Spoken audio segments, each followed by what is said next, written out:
then the last name came up, and I just started crying. Police say Mrs. Perkins was stabbed in the chest. The news report stated it was an artist who was killed by her son. So I knew it was Jeremy. And what was the church's reaction to all of this? At the time, it was a panic. Rich Dunning says high-ranking church officials flew into town and told everyone to stay quiet. Was there a cover-up? Yes, there was. And the purpose of the cover-up was what? To distance the church as far as away they could from Jeremy Perkins. Dunning says the murder was a PR nightmare for the church for two reasons. First, it exposed the danger of Scientology's ban on psychiatry. But equally important, it punctured the church's promise that by reaching higher OT levels, true believers achieved special powers. Because, you know, an OT is a super being. Nothing bad should happen to an OT. They're protected. They're told they're protected. Things like this don't happen.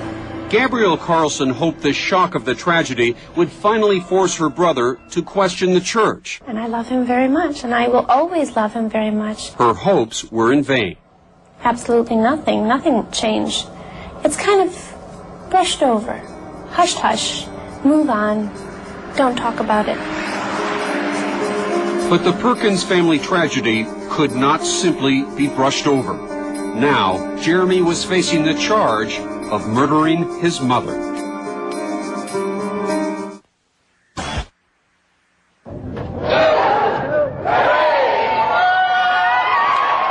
Eight months after the murder of Ellie Perkins, the Church of Scientology threw a gala opening for its new building in Buffalo.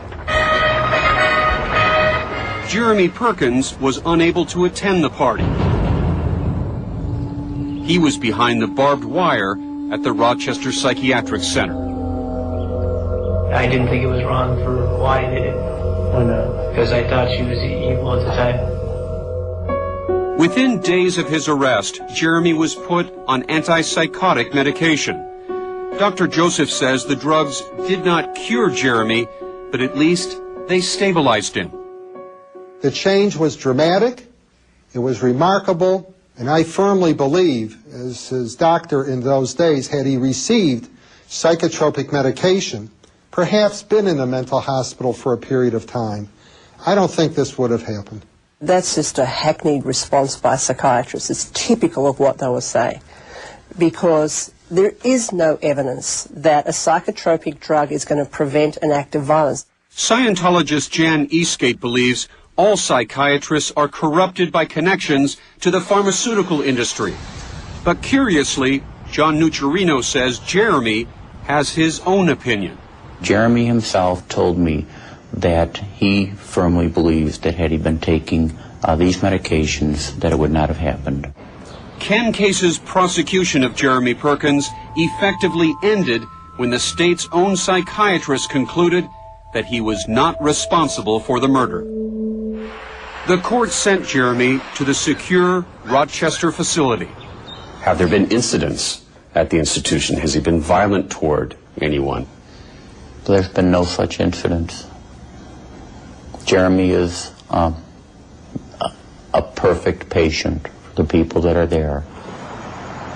Jeremy has never blamed the church for what happened, but he has complained about Scientology's effect on his life. I felt that I might have been pushed too much into that. By who?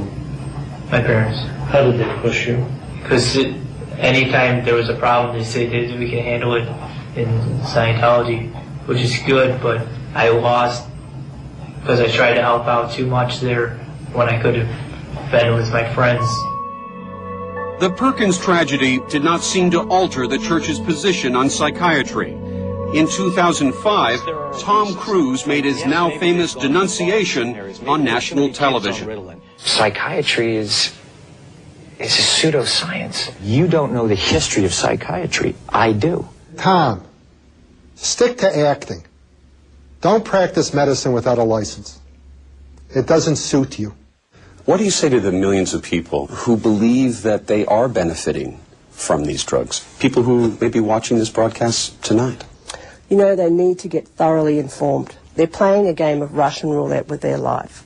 And these drugs are very dangerous, and they need to be informed of all the side effects.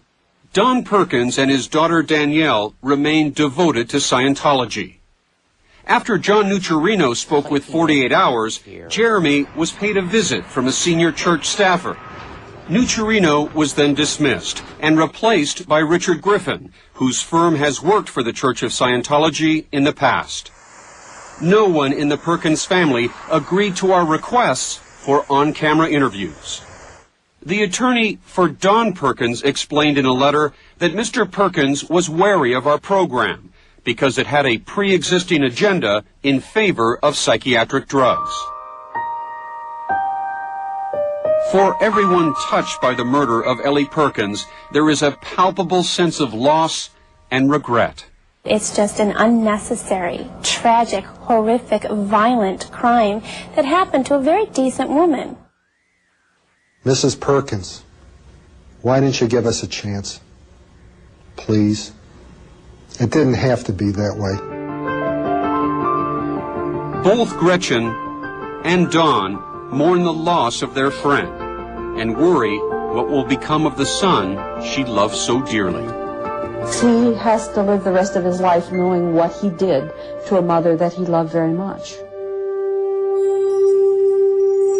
The sad truth is Ellie would have done anything for him. Al would have died for him. And she did.